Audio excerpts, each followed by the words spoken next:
On est ensemble pour 20 minutes et pour parler d'éco-entretien ou de l'expertise écologique à l'atelier. Il faut savoir qu'un véhicule, dès qu'il est mis en circulation, commence à polluer.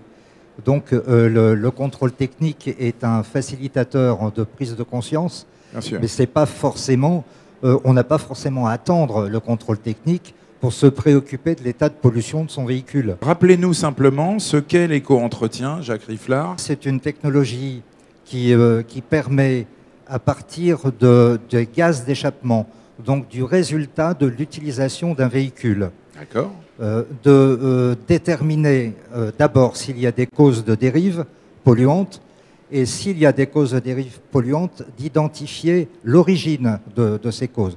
Donc contrairement aux techniques de nettoyage qui sont appliquées, qui sont davantage préventives, on cherche d'abord à savoir pourquoi il y a une dérive, pour soigner cette dérive en quelque sorte, pour la corriger et ensuite nettoyer. C'est-à-dire qu'on fait les deux méthodes, on ne se contente pas d'un simple nettoyage. Nous, on apporte avec ce protocole une solution donc de dépollution, c'est vraiment l'aboutissement, mais aussi, on insiste là-dessus, pour le consommateur, pour l'automobiliste, une mesure de pouvoir d'achat parce que grâce à ça, grâce à l'entretien de son véhicule, Tout à fait.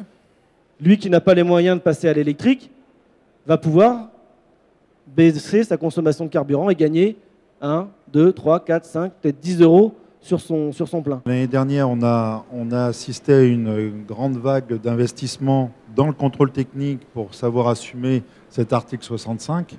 Oui, donc, il y a eu de la loi de transition énergétique. Voilà, de la loi de transition énergétique, c'est-à-dire qu'on a renforcé les procédures s'appuyant sur un rafraîchissement des matériels du point de vue opacimètre. Donc on a resserré les mailles du filet. Et par voie de conséquence, forcément, on a attrapé plus de poissons.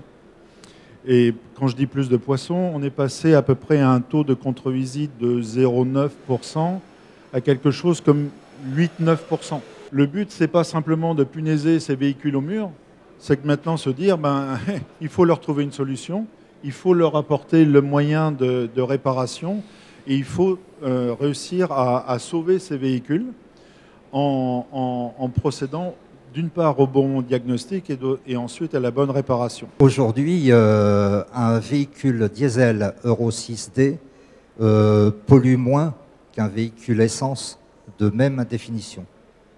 Donc voilà. L'éco-entretien, c'est pour tout le monde maintenant. C'est pas ce que vous entendez dans les médias, c'est pas ce que vous entendez dans le discours politique. Non.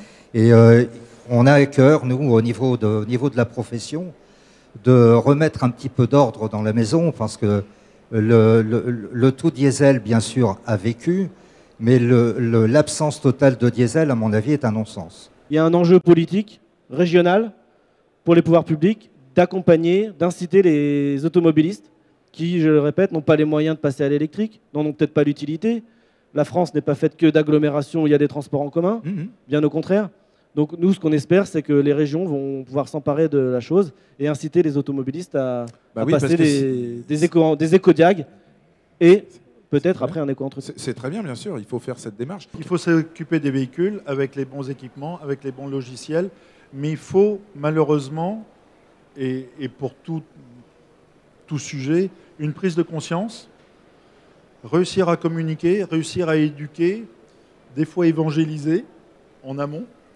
Et à un moment, on a l'étincelle, la prise de conscience est là, la prise de connaissance suit avec tous les effets, on va dire, pédagogiques que l'on peut employer, de déploiement, d'éducation et de démonstration, puisqu'à un moment, il faut voir, il faut toucher.